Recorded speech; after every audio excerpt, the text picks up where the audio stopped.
Film ഗാരേജിലേക്ക് ഇവർക്കും സ്വാഗതം. കഴിഞ്ഞ ഒരു മാസത്തിനിടയിൽ തിയേറ്ററുകളിലേക്ക് എത്തിയ 3 സിനിമകളുടെ ഇന്നേ ദിവസത്തിലെ Kerala tracking, Kerala world wide estimate റിപ്പോർട്ടുകളെല്ലാം തന്നെയാണ് ഈ വീഡിയോയിലൂടെ പ്രേക്ഷകരിലേക്ക് എത്തിക്കുന്നത്. ആദ്യത്തേത് മമ്മൂട്ടിയുടെ ബസൂക്ക എന്ന സിനിമയാണ്. ഇന്നലെ വരെ 14 ദിവസങ്ങൾ കൊണ്ട് കേരളത്തിൽ 13,32,00,000 കേരള ഗ്രോസ് വന്ന സിനിമയ്ക്ക് ഇന്ന് 5 ലക്ഷത്തിന് മുകളിൽ കേരള ട്രാക്കിംഗ് ഗ്രോസാണ് വന്നിരിക്കുന്നത്. ഇന്ന് 10 ലക്ഷത്തിൽ താഴെ മാത്രം കേരള ഗ്രോസ് ഉറപ്പാക്കിയ സിനിമ ഇന്നത്തോടെ ആകെ കേരള ഗ്രോസ് 13,40,00,000 എത്തപ്പെടും. സിനിമയുടെ വേൾഡ് വൈഡ് കൃത്യമായ ഫിഗേഴ്സ് കഴിഞ്ഞ 1-2 ദിവസത്തെ കണക്കുകൾ വന്നിട്ടില്ല. എന്തായാലും ഇന്നത്തോടെ സിനിമയ്ക്ക് 25 കോടി വേൾഡ് വൈഡ് ഗ്രോസിലേക്ക് എത്തപ്പെടാൻ കഴിയുമെന്നാണ് നിലവിൽ പ്രതീക്ഷിക്കുന്നത്. പുതിയ സിനിമകൾ ക്ലാഷൻ ഇല്ലാതിരുന്നിട്ട് പോലും ലക്ഷങ്ങളിലാണ് സിനിമയുടെ കേരള ട്രാക്കിംഗ് എങ്കിൽ നാളെ പുതിയ സിനിമ കൂടി എത്തുന്നതോടെ ബസൂക്ക എന്ന സിനിമ ഇന്നത്തോടെ ഫൈനൽ റൺ ഉറപ്പാക്കിയെന്ന് പറയാമല്ലോ. സിനിമ തിയേറ്ററുകളിലെ വലിയ ദുരന്തമായ മമ്മൂട്ടി സിനിമയാണ്.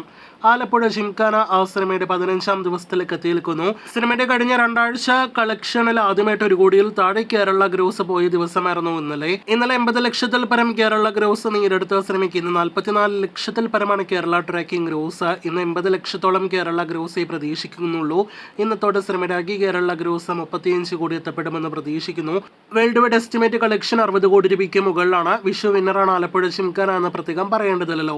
ഇന്ന് ജിയോ ഹോട്ട്സ്റ്റാറിലൂടെ OTT റിലീസ് ആയിരിക്കുകയാണല്ലോ.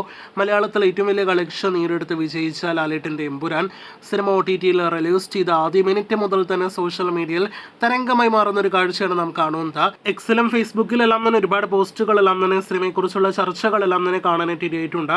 ഇതിനിടയിൽ OTT റിലീസ് ചെയ്ത് ഇന്നേ ദിവസം പോലും സിനിമയ്ക്ക് 2 ലക്ഷത്തിനടുത്ത് കേരള ട്രാക്കിംഗ് ഗ്രോസ് വന്നിരിക്കുന്നു. ഇന്നലെ വരെ സിനിമ 86 കോടി 30 ലക്ഷമാണ് കേരളത്തിൽ ഗ്രോസ് ആയിട്ട് നേടിയെടുത്തിരിക്കുന്നത്. അങ്ങനെ എമ്പുരാൻ ഫൈനൽ തിയേറ്റർ റണ്ണിലേക്ക് എത്തപ്പെട്ട് കഴിഞ്ഞിരിക്കുകയാണ്.